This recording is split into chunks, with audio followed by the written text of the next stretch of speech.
예, 안녕하세요. 예, 윤경호입니다.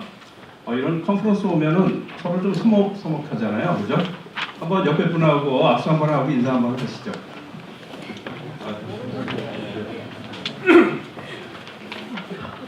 자, 여기서 오신 분들이 여러 아마 조직에서 오셨을 텐데 지금 글로벌 인재가 필요한 조직을 한번 손들어 봐 주시기 바랍니다.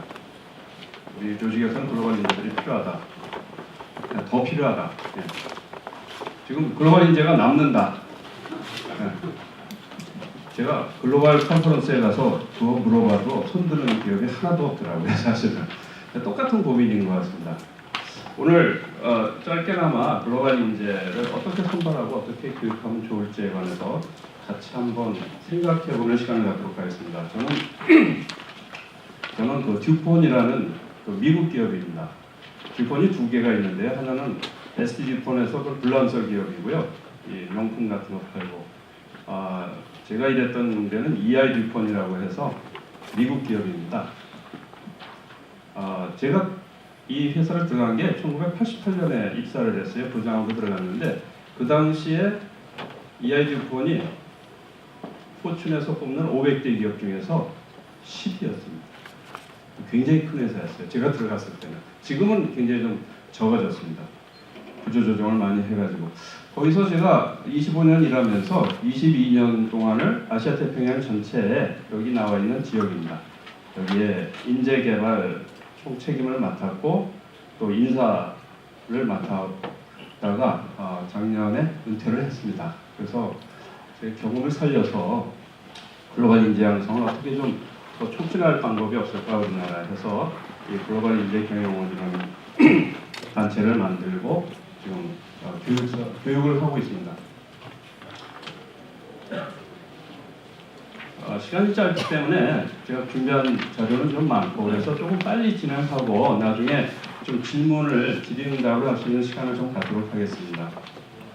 제가 이 22년 동안 아시아 지역 인재를 양성을 했던 이유는 듀폰 입장에서 아시아 지역이 앞으로 성장할 지역이다. 그래서 아시아 지역에 인재를 많이 양성하자. 특히 글로벌 인재를 많이 양성하자는 취지로 그게 벌써 22년 전입니다. 그렇게 해서 한 20년 동안 굉장히 열심히 인재 양성했습니다. 그래서 사실은 아시아 지역 하면은 듀폰 입장에서 보면은 사실은 지역이죠. 우리가 말하는 현체인인데 지금은 대부분 아시아를 아시아 사람들이 다 운영을 하고 있습니다. 그래서 상당히 나름대로 저희가 인재를 글로벌화 하는데 많이 빨리 기여를 했다고 생각하는데 그것을 하면서 굉장히 좀 아쉽게 느낀 게 있습니다. 저는 뭐냐면은 제가 처음에 이 회사 들어갔을 때는 아시아 지역 업무를 저 같은 사람도 맡을 수 있었어요. 제가 영어를 좀 못했었거든요. 그 당시에. 지금은 좀 많이 나아졌습니다. 22년 동안 영어를 썼으니까. 근데 그 당시만 해도 영어를 잘 못 썼어요. 그런데도 저를 아시아 지역 업무를 맡게 해줄 정도로 한국 사람들에 대해서 이렇게 한국 사람들이 진출할 기회가 많았었는데 최근 한 5년 전부터 한국 사람들이 중요한 자리에 진출을 못하고 있습니다.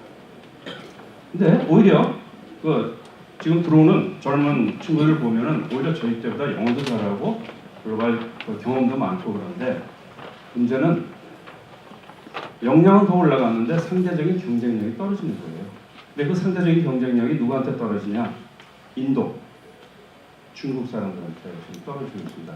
저는 이게 굉장히 심각하다고 생각을 해서 왜냐하면 앞으로 한번 생각해 보십시오. 지난 20년 동안 굉장히 우리는 글로벌화가 진전된 사회에 살게 되었습니다. 20년 전하고 비교해 보면. 그런데 그러면 앞으로 20년 후에는 훨씬 더 글로벌화가 진전될 거라고 봅니다. 뭐 20년까지 안 가더라도 앞으로 5년, 10년 계속 글로벌화가 더 진전되리라고 보는데 우리나라 인재들의 글로벌 경쟁력이 좀 떨어진다는 것은 상당히 좀 심각하게 보고 있습니다. 그래서 이 글로벌 인재를 우리가 빨리 지금부터 젊은 사람, 어린 사람부터 키워야 되지 않느냐. 어차피 글로벌 시대에 살아야 되는데 경쟁력을 다 갖춰야 되지 않느냐 이렇게 좀 생각을 하고 있습니다. 그래서 제 경험을 바탕으로 해서 한번 글로벌화에 대해서 한번 생각을 간단하게 해보고 그리고 어떻게 글로벌 인재를 뽑아서 어떻게 키우는 것이 좋을까 한번 같이 생각을 해보겠습니다. 글로벌화가 지난 20년 동안 굉장히 빨리 진행된 것은 여러 가지 이유가 있지만 가장 기여를 많이 한 것은 WTO. WTO 덕분에 사실은 나라 간의 이 무역 장벽이 훨씬 낮아졌습니다. 예전에는 상상을 할 수도 없을 정도로 우리나라에 제가 외국 사람들 많이 초빙을 하는데 우리나라에 와서 놀라는 건 두 가지가 있습니다. 하나는 한 15년 전 얘기죠. 10년 전, 15년 전. 와보니까 차가 굉장히 많더라. 그래서 서울이 굉장히 발전했더라. 그거 한 가지 놀라고요. 또 하나는 이렇게 차가 많은데 일본 차가 하나도 없다. 이거 가지고 놀라더라고요. 왜냐하면 우리나라는 일본 차 수입이 금지되어 있었지 않습니까? 근데 지금은 그렇게 할 수가 없어요. 마찬가지로 우리도 어느 나라나 쉽게 나갈 수가 있고 글로벌화는 굉장히 지난 20년 동안 진전이 됐고 또 인터넷이 지난 20년 사이에 엄청 발전했습니다. 20년 전에는 인터넷을 별로 쓰지 않았었어요. 지금은 인터넷 없으면 못 살죠. 그 정도로 많이 밝혔습니다. 그럼 앞으로 10년, 20년에는 얼마나 더 바뀔 거냐 이걸 우리가 한번 생각을 해봐야 됩니다. 그래서 여러분들 또 여러분들 자녀들이 앞으로 바뀔 세상에 대비를 해야 되는 거죠. 저는 그렇게 믿습니다. 그리고 또 그동안에 이 다국적 기업들이 엄청 노력을 해서 글로벌화가 굉장히 진전됐습니다. 그리고 미래를 전망하는 사람들이 이 글로벌화는 계속 더 발전할 거라고 이렇게 생각을 하고 있습니다. 이게 무슨 얘기냐면은 나는 글로벌로 나가기 싫어. 우리나라 시장에서만 잘 먹고 잘 살아도 돼. 이렇게 생각하면 오산이라는 거죠. 왜냐하면 다른 나라 기업들이 와서 또 그 시장을 파고 들어갈 거기 때문에 가만히 있을 수는 없다는 거죠. 그래서 글로벌화는 앞으로 더 진전될 거다라고들 다 많이들 생각하고 있습니다. 이건 자코리아에서 조사했다고 그랬는데 지금 대기업에서 가장 중요한 인재상으로 첫 번째 꼽는 게 결국 글로벌화입니다. 제가 요새 기업연수원에 있는 분들하고 몇 분 만났었는데 다들 이런 얘기를 하시더라고요. 우리 기업이 현재 가령 10조, 20조 하는데 2020년까지 3배로 늘리는데 그 2배로 늘어날 것을 다 해외에서 늘리겠다고. 근데 그게 안 되더라는 겁니다. 잘. 왜냐? 글로벌 인재가 부족해서. 굉장히 심각한. 특히 지금 이제는 우리 시장이 과당 경쟁이 돼 있죠. 과포화돼 있죠. 그래서 이제는 성장하려면 외국으로 나가야 되는데 문제는 그 외국으로 같이 나갈 사업할 그런 인재들이 부족하다는 게 가장 큰 고민인 것 같습니다. 앞으로 인재는 어차피 글로벌 인재, 창의적인 인재, 그리고 리더십이 있는 인재가 필요하다고 생각하고요. 어느 조직이나 그렇다고 지금 생각을 합니다. 그런데 여기에 맞춰서 이제는 학습 능력이 있어야 됩니다. 워낙 빨리 변하기 때문에 빨리 새로운 것을 학습할 수 있는 능력이 있어야 된다는 것을 얘기하고 있습니다. 이것이 그동안에 다국적 기업들이 열심히 노력을 해서 세계로 이제 많이 진출을 했죠. 우리나라 삼성도 많이 진출했고 현대자동차, LG 또 그 외 기업들도 생각외로 많이 진출한 기업들이 있습니다. 근데 이것은 앞으로 더 이렇게 될 것이다. 왜냐하면은 앞으로는 우리나라 기업뿐만이 아니라 이제 중국 기업, 인도 기업 이런 기업들도 글로벌로 박차고 나올 것이기 때문입니다. 그래서 어차피 앞으로 갈수록 글로벌화가 된다는 것은 모든 사람들이 모든 것을 놓고 글로벌한 시장에서 경쟁하는 시대가 됐다는 거죠. 그래서 이것은 굉장한 기회를 줄 수 있고 굉장한 위험을 사실은 초래할 수도 있습니다. 제가 이런 얘기를 가지고 한두 시간을 강의를 하는데 아주 요점만 말씀을 드리면은 이런 얘기가 있습니다. 이 굿베이비라는 이 중국어로 하우하이츠라고 그러죠. 이분이 학교 선생님을 하다가 한 25년 전에 아이디어를 하나 가지고 이 유모차, 스트롤러죠. 이 유모차를 만들기 시작해서 지금 세계 최고가 되어 있습니다. 20년 사이에. 20년 사이에 이 아이템 하나로는 세계 최고 기업이 되어 있습니다. 중국 시장 80%를 점유하고 있고 그것이 근데 20%밖에 안 되고 해외에서 80%. 이 얘기는 아주 빨리 글로벌화된 거죠. 이 기업이. 그래서 그 20년 사이에 벌써 R&D 센터를 조그맣게라도 여러 군데 만들어서 그 지역에 맞는 유모차를 만들고 해가지고 세계 최고가 되어 있습니다. 지금. 이런 기업이 앞으로 계속 쏟아질 거라는 거죠. 중국에서도. 인도에서도 쏟아질 거고. 우리나라 기업들도 물론 그렇게 해서 성공한 사례들이 많습니다. 잘 아시는 것처럼 저는 아주 쉬운 예를 드는데 뽀로로 같은 경우도 만화 하나, 아주 단순한 만화 하나로 120개국에 우리가 수출을 하고 있는 그 정도로 또 굉장히 기회를 잡은 기업들도 있습니다. 그러나 이런데 글로벌화에 잘 대비를 못해가지고 굉장히 위기를 맞는 그런 기업들이 있는데 일본이 요새 반성을 그렇게 많이 하고 있습니다. 그래서 이분은 유니클로를 만든 야나이 다다 실비가이라고 하는데 현재 일본 제조기업이 위기에 처한 것은 글로벌화의 실패다. 그리고 이 회사는 그래서 열심히 글로벌화를 지금 추진을 하고 있죠. 또 그렇게 실패한 사례로 사뇨 같은 얘기를 듣고 있습니다. 지금 사뇨가 사실은 없어졌습니다. 사뇨가. 브랜드는 조그맣게 남아있는데 워낙 중국 사업에 실패하고 여러 가지 문제가 있어가지고 마쓰시다에 합병이 되어버렸어요. 자, 그래서 이렇게 글로벌화는 우리한테 굉장히 기회를 줄 수도 있고 또 위기도 초래할 수 있기 때문에 우리 기업들도 굉장히 적극적으로 해외로 나가려고 합니다. 여기 있는 기업 외에도 많은 기업들이 지금 해외로 나가려고 하고 2020년까지 현재 매출의 2배 정도로 키우겠다. 근데 그 키우는 것은 다 해외에서 키우겠다. 이렇게들 지금 계획은 갖고 있는데 그걸 실천하는 게 굉장히 큰 과제입니다. 사실 그게 쉽게 되지는 않죠. 외국에 나가서 무조건 돈 버는 것도 아니고 외국에 나간다고 해서 금방 사업이 일어나는 것은 아니니까요. 듀폰 경험을 보더라도 아시아 지역이 성장할 거다 해가지고선 한 30년 전부터 들어왔었는데 한 25년 전, 22년 전부터 열심히 인재를 키웠거든요. 그래가지고 지금 이제 한 20년 되니까 이렇게 성장이 되더라고요. 그러니까 그것을 봤을 때도 아마 시간이 좀 걸리지 않겠느냐 이런 생각을 합니다.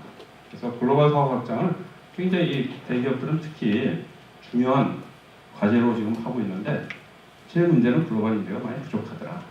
그래서 모 기업은 하소연을 하더라고요. 지난 몇 년 동안 갑자기 국내 사업 위주로만 하다가 해외로 나가라고 그래가지고 여러 군데 지금 해외로 나가는데 그 내보낼 사람 키우는데 한 3년 동안 고생 굉장히 했다고 그렇게 말씀을 하시더라고요. 그런데 이 글로벌 인재가 부족한 것은 우리나라 기업만 그런 것이 아니고 제가 만난 다른 외국의 글로벌 기업들도 거의 마찬가지입니다. 그래서 거의 제가 매년 그 HRD 책임자급들 되는 컨퍼런스가 있습니다. 별도로 컨퍼런스가 있는데 거의 제가 거의 매년 아니면 2년에 한 번 정도 참여를 하는데 거기 있는 친구들한테 물어봐요. 당신네 지금 가장 HRD에서 가장 큰 이슈가 뭐냐? 그러면 이구동성으로 글로벌 인재가 부족한 게 문제라고 해요. 다른 기업들도 똑같은 이슈입니다. 여기 88% 정도 포춘에서 서베이한 거에 의하면 88% 정도 기업이 글로벌 인재가 부족하다고 그러는데 그럼 나머지 12%는 인재가 남느냐? 그건 아니고요. 나머지 12%는 해외로 나갈 일이 없는 기업들도 많습니다. 네? 가령 우리나라 도로공사 굉장히 큰 기업이잖아요. 근데 굳이 해외로 나갈 지금 저는 없을 수 있죠. 그죠? 그런 기업들도 상당히 많다는 거죠. 그래서 대부분의 기업이 글로벌 인재가 부족하다. 아주 이구동성으로 하는 얘기입니다. 그러면 교육을 어떻게 시키느냐? 교육도 사실은 어떻게 시켜야 될지 잘 모르겠다. 이런 고민들을 많이 하더라고요. 그래서 최근에 제가 듀폰에서 이제 은퇴하기 바로 전에 저희가 핵심 인재에 대한 정의를 하나 바꿨습니다. 어떻게 바꿨냐면은 앞으로는 글로벌하게 일할 수 있는 능력과 여건, 그 여건은 모빌리티라고 그랬죠. 사람이 옮길 수 있는 거. 아무리 똑똑해도 여건이 안 되는 사람이 있습니다. 가령 남편 직장 때문에 내가 못 옮기겠다. 애들 키우느라고 못 옮기겠다. 이런 사람들도 있잖아요. 이렇게 여건도 안 된다든지 하면은 핵심 인재에서 제외시키게 됐어요. 왜냐하면 앞으로 경영자는 누구나 다 글로벌하게 일할 수 있는 여건이 돼, 능력과 여건이 돼야 된다고 해서 글로벌 인재가 아니면은 아예 핵심 인재에서 제외시킨 그런 경우가 있습니다.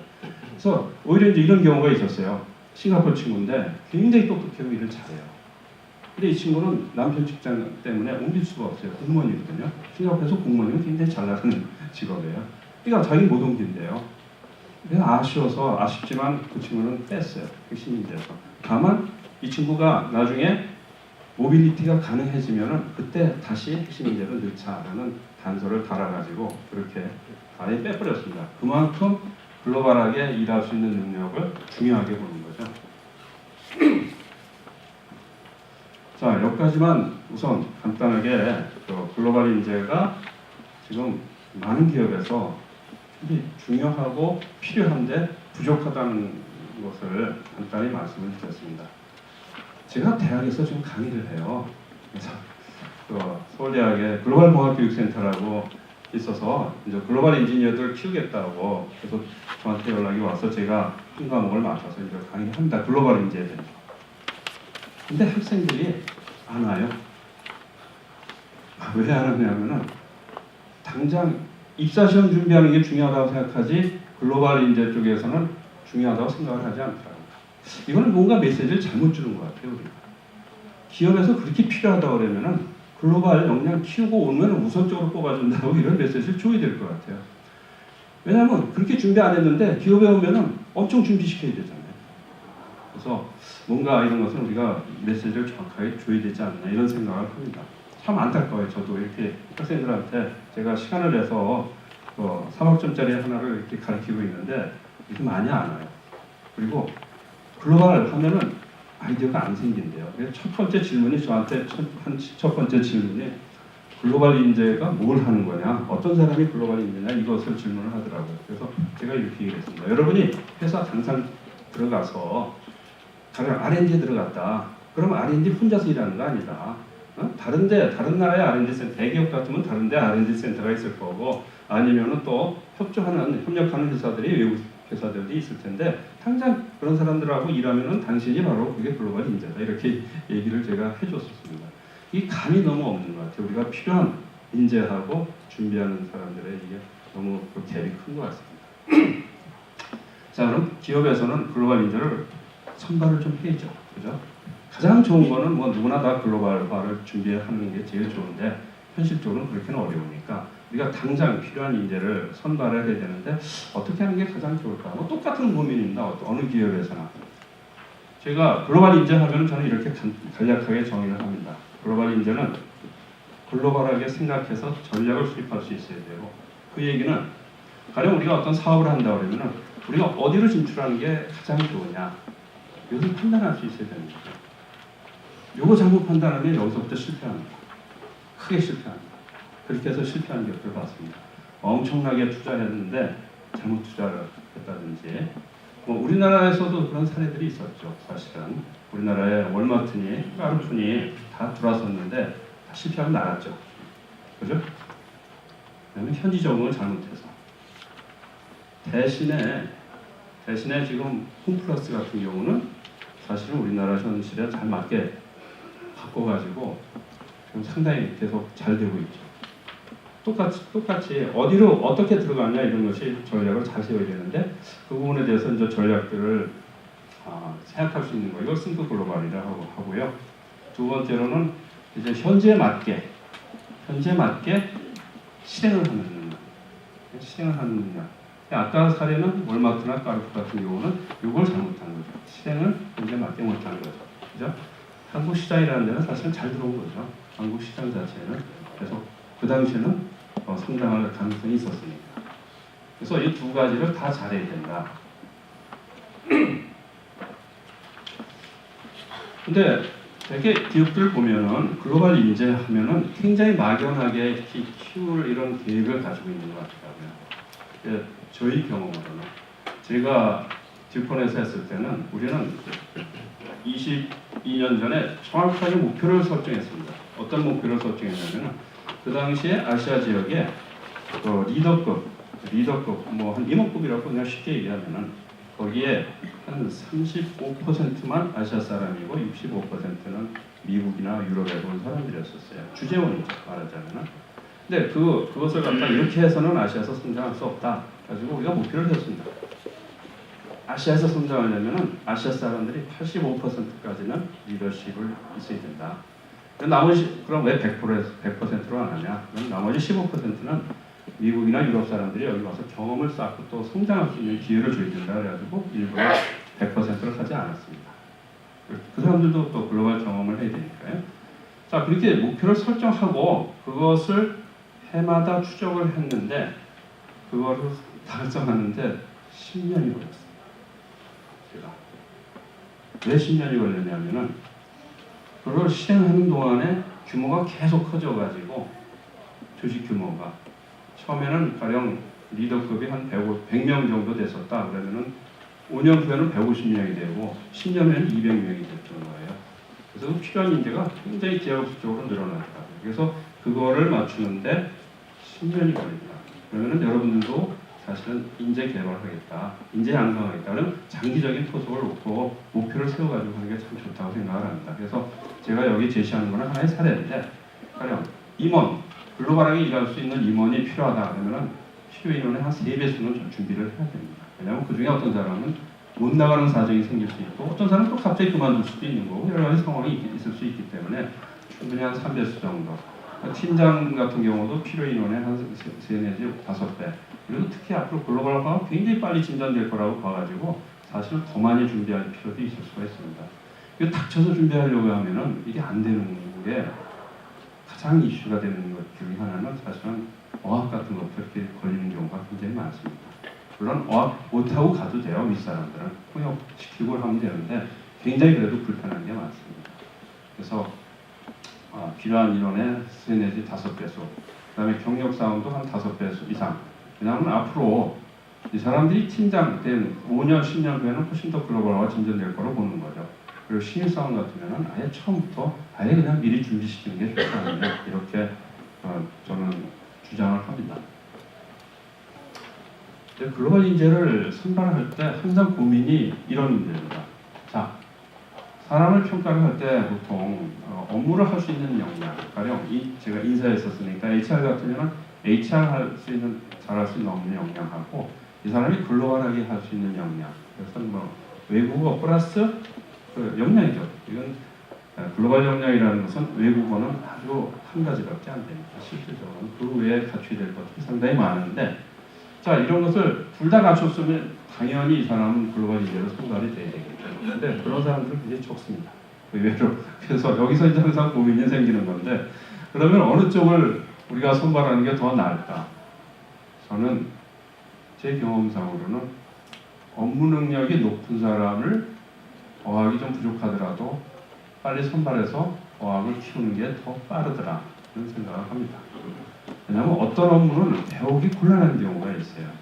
근데 어떤 사람은 어학이나 이런 경험은 좋은데 업무 역량은 좀 떨어져요. 그러면 이 사람은 또 해서 키울 수 있죠. 그렇죠? 근데 극단적으로 어학이나 이런 건 굉장히 잘하는데 업무 역량이 없다. 키울 수 있는 경우가 있고 없는 경우가 있습니다. 저희 아주 예외적인 사례로 영문학과 출신인데 기술적인 저희는 되게 마케팅이 영업이 기술적인 영업이거든요. 그쪽으로 해서 성공한 사람이 있었어요. 근데 그런 사람은 저 한 사람밖에 없었습니다. 대부분은 그쪽 백그라운드를 가진 사람을 글로벌 역량 키우는 게 더 낫더라. 경험상으로 그렇습니다. 그래서 어차피 업무 역량 있는 사람을 열심히 이쪽으로 움직이게 준비시키고, 또 여기서 다소 그럼 업무 역량이 떨어진다 하면 업무 역량을 키워서 이쪽으로 당연히 올라가게 이렇게 해줘야 되겠죠. 이제 여기 중간에 있는 사람이 애매한데 이거는 둘 다 키워야 되니까 상당한 노력이 들어가는 거죠. 사실은. 이런 선발 기준에서는 제가 본 바로서는 저는 어떤 사람의 학습 능력을 참 중요하게 봅니다. 역시 저 같은 경우가 그랬었는데, 저는 업무 역량도 좀 부족했었고, 어떻게 보면은 저는 원래 구매부장으로 듀폰에 들어갔습니다. 그러다가 HRD로 옮겼는데, HRD로 옮겨서 1년도 안 돼가지고 아시아 지역 전체 맡으라고 그랬으니까 그 당시 보면 업무 역량도 떨어지고 영어도 떨어지고 글로벌 역량도 떨어졌었는데, 저를 뽑아준 거는 제가 학습할 수 있는 능력이 충분히 있다고 생각을 해서 그렇게 해준 것 같습니다. 이 부분이 굉장히 중요한 것 같아요. 어떤 사람은 제가 20년 전부터 당신 영어만 좀 더 잘하면은 아시아 업무를 좀 맡길 수 있는데, 이렇게 얘기했는데 20년 동안 안 바뀐 사람이 있어요. 노력을 안 했어요. 그만큼 노력. 어떤 사람은 한 1, 2년 만에 또 그게 극복되는 사람도 있더라고요. 그것은 결국 본인의 의지하고 학습 능력이더라. 아주 그런 친구를 봤습니다. 저는 대만에서도 일반적으로 정규 대학을 안 나오면은 영어가 딸려요. 근데 이 친구가 굉장히 일 열심히 하고 생각도 잘하고 그래요. 그래서 이 친구는 넌 영어만 잘하면 넌 정말 앞으로 성장하겠다. 그런데 처음에는 안 되더라고요. 한 2, 3년은 안 되다가 어느 날 자기가 작심을 하고 한 1년 동안을 저걸 했는데 그냥 확 늘어버린 그런 사례를 제가 봤습니다. 그거는 참 가능하더라. 여러 가지 사례들이 있는데 이 글로벌 인재는 사실은 누구나 될 수 있습니다. 누구나. 준비가 안 됐습니다. 그건 나중에 좀 말씀을 드리겠습니다. 그럼 이제 양성을 어떻게 하면 좋겠느냐? 저희는 그 타겟티드 디벨롭먼트라고 해가지고 이것을 오랫동안 썼습니다. 개인별 역량 목표를 설정을 하고 가령 이 사람을 아시아 사장을 앞으로 시키겠다. 그럼 아시아 사장 하는데 뭐가 필요하냐 이것을 거꾸로 유출하는 거죠. 그리고 거기에다가 개인의 강점, 부족한 점을 파악을 해서 이 두 가지를 다 보강시켜주는 거죠. 강점도 더 보강을 시켜주고 부족한 점도 더 보강시켜주고 그리고 저희가 주로 그것을 보강할 수 있도록 업무를 통해서 많이 하도록 이렇게 계획을 세웁니다. 가령 이 사람이 영어가 필요하다. 그러니까 우리는 쉽게 얘기해서 학원 보내 이렇게 할 수 있는데 그래가지고 안 됩니다. 왜냐하면 학원에서 오신 분이 있을지 모르지만 학원에서는 업무에 필요한 영어가 안 늘어요. 네? 일반적인 컨버세이션 같은 건 늘을 수 있는데 그럼 어떻게 하느냐? 우리는 영어를 무조건 쓰는 환경으로 이 사람 집어넣어서 일을 하면서 이렇게 하도록 합니다. 할 일이 없으면은 매일같이 영어 리포트라도 쓰게 한다든지 이런 식으로 해서 업무를 통해서 역량을 개발하는 거죠. 그리고 진행 상황을 주기적으로 저희가 점검을 하고 이런 식으로 했는데 근데 일괄적으로 적용하기는 좀 어렵고 어전시에 따라서 좀 다르게 구별을 할 수가 있을 것 같습니다. 그래서 여기서는 가령 임원이 당장 글로벌 업무를 해야 된다. 지금까지 글로벌 업무를 안 했는데 그러면은 우선 당장 할 수 있게 해줘야죠. 그래서 어학 같으면은 개인 교습을 시키고 임원 코칭을 글로벌하게 일했던 분한테 임원 코칭도 시켜보고 글로벌 역량을 단기에 빨리 할 수 있도록 교육도 하고 해외 업무에 빨리 참여하게 한다든지 이렇게 해서 당장 개발이 되면서 동시에 일을 할 수 있도록 해줘야 되고요. 팀장들 같은 경우도 비슷한데 그렇지만 조금 더 여기서는 장기적인 교육을 시킬 수가 있죠. 그래서 리더십 교육 같으면 리더십이 필요한데 해외에서 쓸 수 있는 리더십을 가르쳐야 되고요. 그리고 기왕이면은 가령 이 사람이 영어권으로 영어는 기본적으로 해야 되니까 필요하다고 그러면은 리더십 교육을 영어로 가르치는 게 좋습니다. 왜 그러냐면 자꾸 용어를 익혀야 돼요. 용어를 자꾸 익혀야 되기 때문에 특히 영어권에 가서는 필요한 용어를 많이 익혀야 되기 때문에 아예 교육을 그렇게 시키는 게 좋다.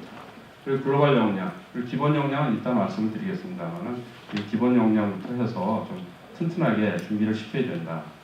그리고 또 해외 파견이나 관련 업무를 빨리 시켜가면서 경험을 쌓게 해줘야 되고 일반 직원들은 이런 것을 다 할 수 있죠. 그래서 여기서도 업무 역량 교육 같은 것도 이제는 가급적이면 자꾸 영어로 할 수 있도록 영어로 이런 교육을 아니면 최소한 교재라도 영어로 이렇게 쓰게 한다든지 해서 영어를 자꾸 익숙시키는 게 굉장히 중요합니다. 이게.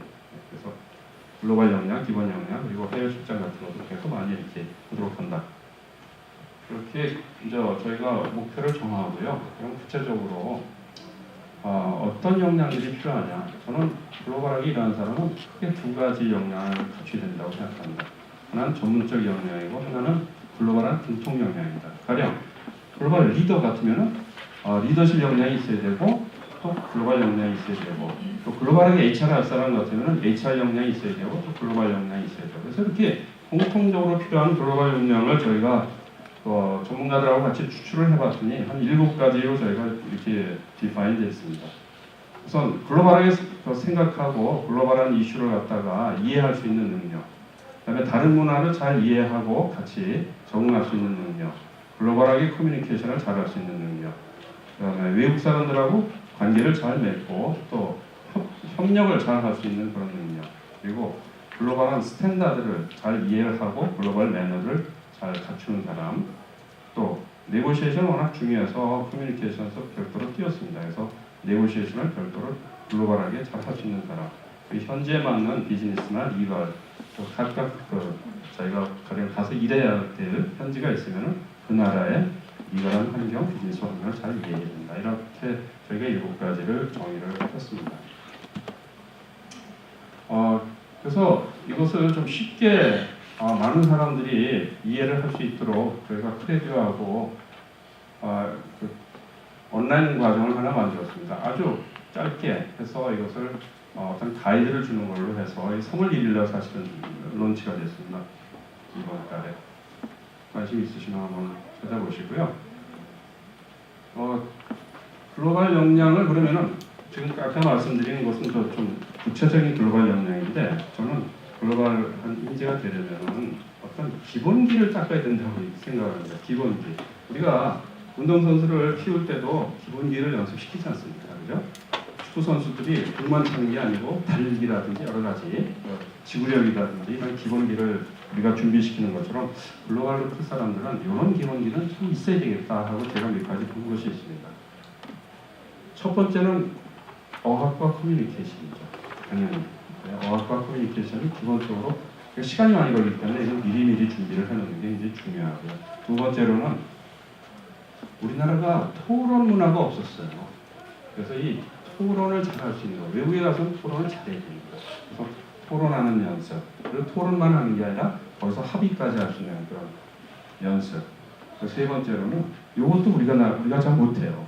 왜냐하면 우리는 일사불란하게 하고 그다음에 톱다운식으로 훈련이 돼 있어가지고 다양한 의견을 내지를 못하고 그다음에 다양한 의견이 나오면 그것을 잘 수렴하는 방법을 잘 모릅니다. 근데 그런 다양한 의견이 나오고 또 수렴할 수 있는 그런 퍼실리테이션. 저는 이것을 왜 강조를 하냐면은 제가 뒷번에 처음 오니까 이것을 가르치더라고요. 퍼실리테이션을 갖다가. 근데 그거를 딱 배우고 나서 야 이게 미국 기업의 강점이구나 이렇게 저는 느꼈습니다.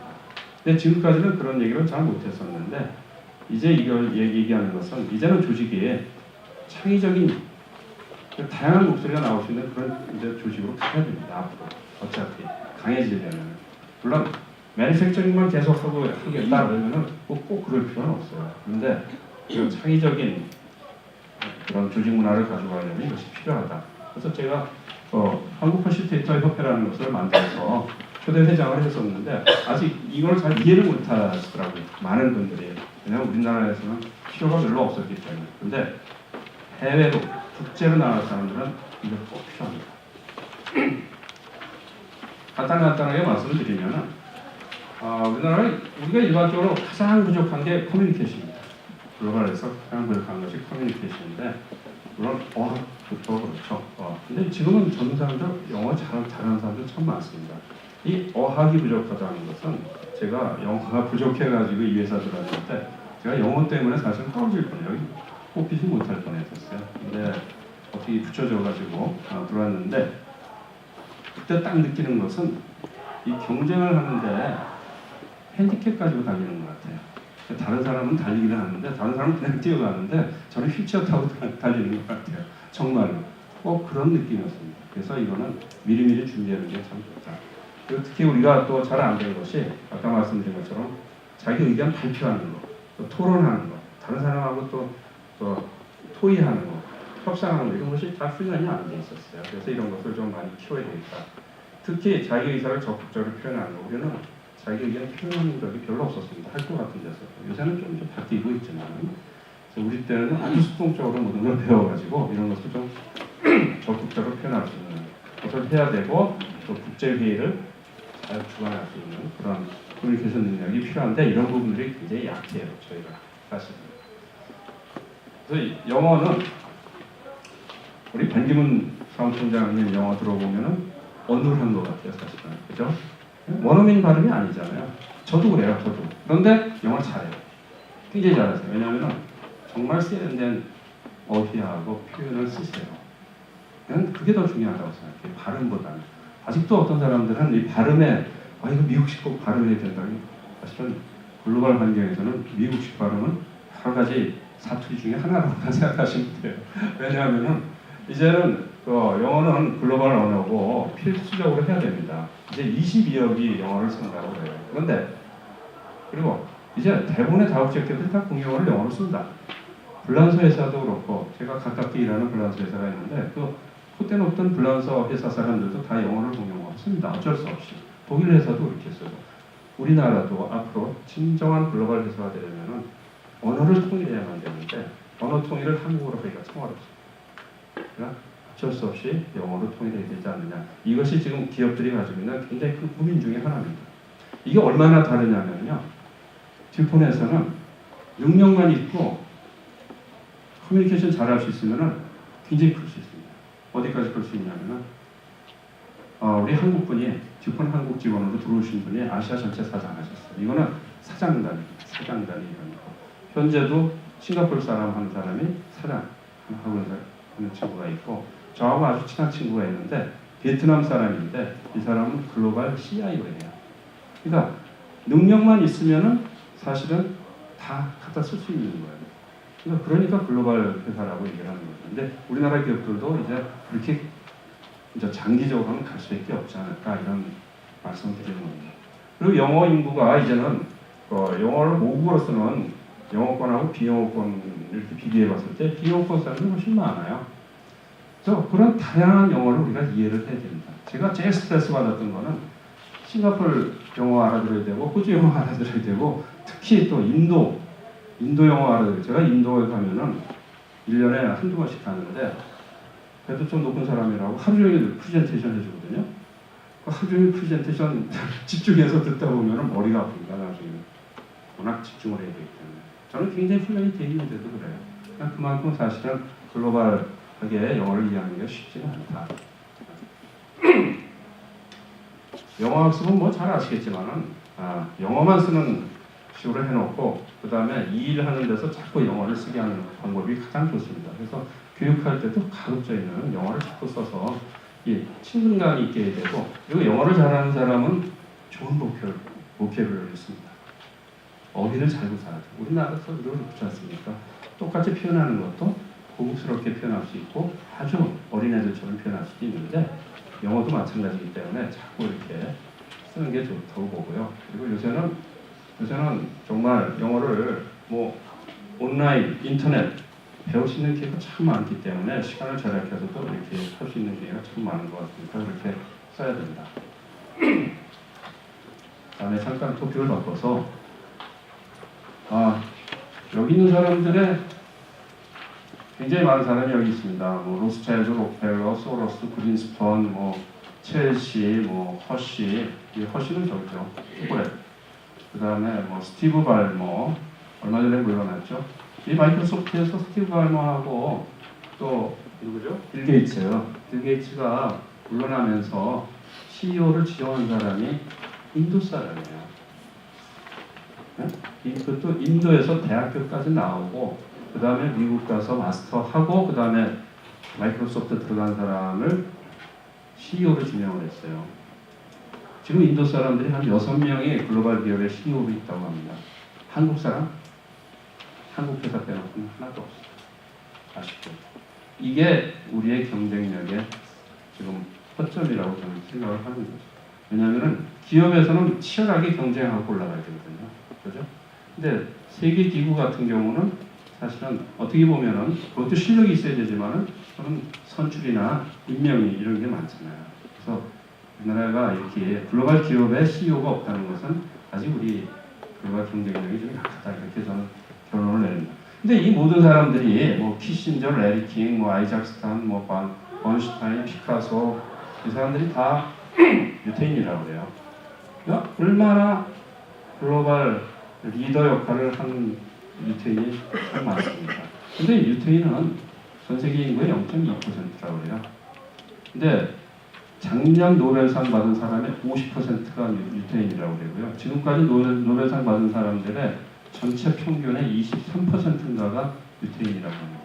이 0.2%가 23%를 받았다는 것은 100배 넘게 받은 거예요. 우리나라는 0.7%입니다. 전체 인구에. 그런데 지금까지 딱 한 분만 그것도 평화상을 못 받았어요. 그러니까 이거는 왜 그럼 이 사람들이 이렇게 경쟁력이 있을까? 그래서 제가 관심이 있어가지고 이스라엘에서 교육계 대가이신 분하고 친해져가지고 그분한테 물어봤더니 여러 가지 얘기를 하고 우리가 공통점을 찾았어요. 공통점은 참 양쪽 나라가 다 교육열이 높고 가진 게 없어서 열심히 일하고 살려고 공부하고 그랬다라는 이런 것이 있었는데 딱 하나 다른 게 이 하부타라는 거였어요. 이 사람들은 탈무드를 아시죠? 탈무드. 그 탐구를 가지고 어릴 때부터 아주 어른이 돼서까지 딱 두 사람이서 토론을 하는 거예요. 저는 이게 굉장히 무섭다고 생각합니다. 이것 때문에 유태인들이 이렇게 성장을 했다고 저는 믿어요. 또 왜 그러냐? 이렇게 토의하는 것이 둘이서 항상 이렇게 토의하는데 그걸 아주 자주 합니다. 아주 자주 하는데 이것을 계속 어릴 때부터 시키면은 경청하는 능력, 질문하는 능력, 발표하는 능력, 생각하는 것, 논리력, 창의력, 설득력까지 다 이게 함양이 돼요. 근데 어릴 때부터 이게 함양이 되잖아요. 그죠? 이것을 20년 했다고 생각해 보세요. 그러면 이게 바로 뭐냐? 이게 바로 리더십의 기본을 쌓는 거예요. 근데 우리는 교육을 항상 수동적으로 했잖아요. 그죠? 강의 듣고, 그걸 갖다 애우는 것만 하고. 그러니까 이런 면에서 우리가 더 나은 것도 있지만은 다양하게 알고 많이 외우는 건 있지만은 발표한다든지 이런 사고력에서 좀 떨어지는 거죠. 그래서 저는 이런 교육을 우리나라 교육이 이거 바꿔야 된다고 생각해요. 지금 바꾸려고 노력은 해요. 근데 빨리 바꿔야 된다고 생각해요. 왜냐하면 지금 있는 세대부터 빨리 바꿔야지 앞으로 20년 후에 우리가 저 사람들하고 경쟁할 수 있잖아요. 그래서 그게 이제 하루타 그런 토론이 왜 필요하냐는 것을 제가 말씀드리고 또 하나는 이제 다양성, 아까 말씀드린 다양성. 미국 사람들은 다양성 굉장히 중요하게 얘기합니다. 그래서 다양성을 굉장히 중요하게 여기고 다양성을 항상 존중하고 다양성이 있어야 된다고 이렇게 얘기를 해요. 다양성이 없으면 안 된다고 생각해요. 심지어는. 근데 우리는 일사불란해야 되고 똑같아야 된다고 항상 생각을 했죠. 원리스. 그렇게 얘기를 했는데 이제 그게 장점이 있었어요. 지금까지 이 매니팩처링으로 이렇게 빨리 성장한 거는 그런 장점이 있었습니다. 그런데 앞으로 이제 창조적인 사회에서 경쟁하는 데는 그건 위험하다 이거죠. 그래서 근데 이 다양성이 다양한 의견이 나오기만 하면 좋은 거냐? 그건 아니죠. 그냥 다양한 의견 중에서 가장 좋은 것을 선택해서 그 속에서 유니파이를 할 수 있는 그런 능력이 있어야 되는 거예요. 그것이 바로 퍼실테이션이더라. 그래서 미국에서는 퍼실테이션이 굉장히 발전합니다. 어느 정도로 발전하냐면은 제가 놀랐는데 퍼실테이션에 관해서 좀 배우고 저도 하면서 느낀 것 중에 하나가 미국에는 텍사스인가 거기에 그 마을이 공동체가 300명씩가 있다고 그러더라고요. 근데 그 300명씩의 공동체에다가 다 퍼실테이터를 양성을 했어요. 그래서 주민들의 의견을 이렇게 수렴하고 이렇게 결론을 내리게 할 수 있는 그런 식으로. 만약 예를 들면 그렇습니다. 그러니 기업에서는 굉장히 많이 쓰죠. 기업에서도 굉장히 많이 씁니다. 저희 회사에 전문 퍼실테이터 그룹이 있었어요. 이 사람들은 중요한 회의, 전략 회의, 아주 중요한 회의 이런 거 할 때 그 사람들이 다 디자인해서 퍼실테이션을 해주고 그러는 아예 그룹이 있었습니다. 그래서 퍼실테이션은 이렇게 그룹이 효과적인 기법과 절차에 따라서 누구나 참여하고 즐겁게 회의를 하면서 목적을 달성하도록 하는 훈련인데 저는 이게 미래 리더십 훈련의 가장 중요한 거라고 생각합니다.